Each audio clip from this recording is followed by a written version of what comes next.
RMC, il est 6h45. Votre invité Jean-Jacques Bourdin, Jean-Loup Salzman, président de la conférence des présidents d'université, président de l'université Paris 13. Jean-Loup Salzman, bonjour. Bonjour. Merci d'être avec nous ce matin. Manuel Valls, à la surprise un peu générale, je dois dire, a déclaré dans une interview à Libération d'hier, il a estimé qu'il faudrait une loi pour interdire le voile à l'université. Alors avant de vous demander ce que vous en pensez, je voudrais que nous écoutions Najat Vallaud-Belkacem, qui était avec moi mardi matin. Je lui avais posé la question avant même de savoir que Manuel Valls allait remettre le sujet sur la table le lendemain. Écoutez la ministre.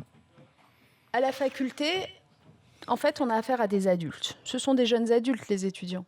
Et donc, il y a une liberté de conscience et une liberté religieuse et une liberté d'être qui fait qu'on ne va pas imposer les mêmes contraintes aux étudiants qu'à des mineurs qu'on reçoit dans nos établissements scolaires. Donc, on n'interdit pas. Non, Liberté, je ne suis pas pour l'interdiction par la loi, non. Voilà, c'est clair pour Najat Vallaud-Belkacem, qui n'est pas du tout sur la même ligne que le Premier ministre, que son Premier ministre, Jean-Loup Salzman, et vous, président des universités, président d'université, président des présidents d'université. Ben écoutez, je ne vois pas ce que je peux dire de mieux que Najat Vallaud-Belkacem, notre ministre de tutelle. Ce sujet réapparaît de temps en temps sans qu'aucune raison d'actualité ou de fait réel ne le justifie. Et c'est vrai qu'on a été assez surpris de cette annonce. Avec Najat Vallaud-Belkacem, si nous en avons reparlé, c'est parce qu'une auditrice nous racontait que sa fille, à la Sorbonne, côtoyait une jeune femme qui était voilée de la tête aux pieds, mais plus que voilée, portant le niqab. Or, le niqab, c'est, vous savez, une tenue où on ne voit que les yeux. Seuls les yeux sont visibles. Le niqab est interdit.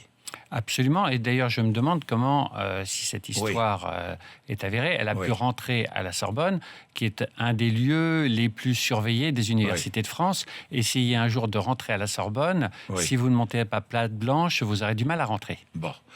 Vous êtes contre, évidemment, le voile à l'université. Ce sont des adultes. Les étudiantes sont des adultes. Alors, non seulement ce sont des adultes, mais les universités sont encore plus le lieu d'expression publique, de liberté religieuse, syndicale et politique que tous les autres, puisque à la fois on est protégé par la Déclaration des droits de l'homme, tout le monde a droit à la liberté religieuse, mais en plus, les franchises universitaires sont là justement pour permettre la liberté d'expression encore plus importante. Et d'ailleurs, ces derniers jours, on a pu voir fleurir toute une série de manifestations politiques à l'université sans que personne ne trouve à y redire. Et puis, dites-moi, l'université française a d'autres soucis que le voile. Alors j'imagine. Justement, on se demande si cette affaire-là n'est pas une diversion. Et d'ailleurs, des groupes d'étudiants ont sorti une sorte de hashtag sur Twitter, les vrais problèmes à l'université, qui a fait un tabac et qui montre qu'en fait, à l'université, vous savez, depuis quelques années, on reçoit 30 à 40 000 étudiants de plus à l'université, à budget constant, parfois à budget décroissant. Chaque année, il y a 30 à 40 000 étudiants supplémentaires. Chaque année, il y a de quoi remplir 2 universités de plus à l'université. Oui, donc on entasse, si je puis dire, pardonnez-moi l'expression qui n'est pas un peu familière, mais les étudiants. Absolument. Et réellement, aujourd'hui, quand on regarde les problèmes d'emploi en France, les problèmes qui touchent la France de compétitivité, d'inventivité, la recherche et la formation sont indispensables. Vous savez certainement qu'un étudiant qui n'a pas son bac a une chance sur 2 de se retrouver au chômage. Un étudiant qui vient d'avoir son master a 90% de chances de trouver un emploi bien rémunéré et un emploi stable. Donc investir dans la formation, investir dans la recherche, c'est investir dans l'avenir de la France. C'est-à-dire que les crédits sont gelés depuis maintenant pas mal de temps, si j'ai bien compris. Depuis quelques années, les crédits sont gelés. C'est-à-dire que la France ne fait... Est-ce que dans les autres pays d'Europe, c'est la même chose ? Non, bien sûr que non. Alors, il y a des pays qui ont vraiment accusé la crise, notamment l'Espagne. Mais nous sommes un des pays de l'OCDE et un des pays d'Europe qui dépensent le moins par étudiant. Oui. dans les pays développés. Et Oui. alors que c'est vraiment...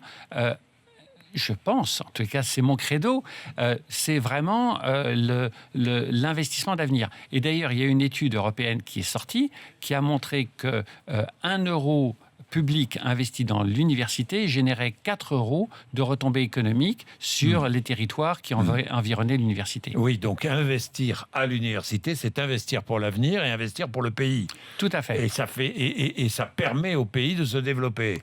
Exactement, c'est ce qu'ont compris les États-Unis, l'Angleterre et les grands pays développés. Oui, et les grands pays développés. Et d'ailleurs, prenons un pays qui est en tête dans l'enseignement supérieur et la recherche, la Corée du Sud. La Corée du Sud était ravagée par la guerre il y a 50 ans, était un des pays les plus pauvres du monde. Aujourd'hui, c'est un des grands leaders mondiaux sur les semi-conducteurs, l'informatique, la culture, les constructions navales. Et tout ça parce qu'ils investissent 2 à 3 fois plus que la France dans l'enseignement supérieur.